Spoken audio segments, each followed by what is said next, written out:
Vou lhe responder agora com a outra informação, quando diz filho de Davi. Filho de Davi está dizendo o seguinte, aquela promessa feita na época dos reis, de que Davi teria um descendente que construiria um templo, todos interpretam ali como Salomão. Mas acontece que lá no texto de Reis está uma característica deste templo que tira o templo de Salomão como aquele que cumpre essa promessa.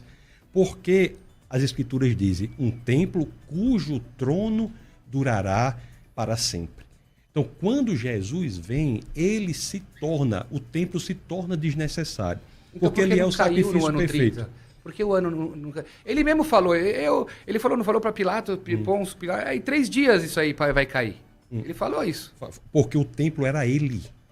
O templo passou a ser ele. Por isso que o templo a que ele se referia em Pilatos, olha que interessante, isso responde sua dúvida diretamente.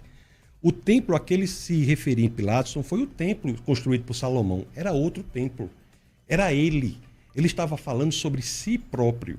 Se de fato ele estivesse falando sobre o templo construído por Salomão, com o material reunido pelo pai dele, Davi, que é uma história muito bonita de humildade de Davi.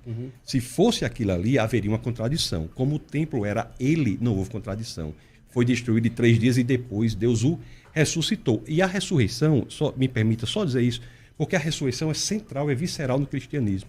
Tanto é assim que o apóstolo Paulo, na primeira carta aos Coríntios, no capítulo 15, verso 14, diz assim, se Cristo não ressuscitou, é vã a nossa fé, é vã a nossa pregação.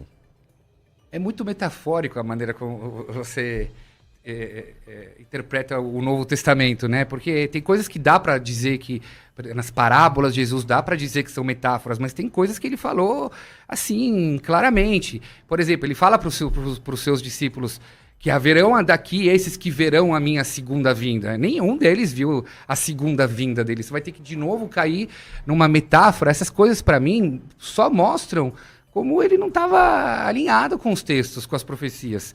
Se ele é um profeta, ele é Deus, ele sabe tudo, e ele fala, haverão aqui dos meus discípulos que vão ver a minha vinda, cadê essa segunda vinda dele? Não viram, todos morreram.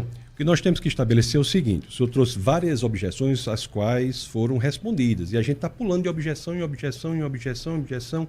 O que eu estou lhe mostrando é que há no Novo Testamento uma completude perfeita do Antigo Testamento. O Antigo Testamento e o Novo Testamento são um só livro, um só Deus.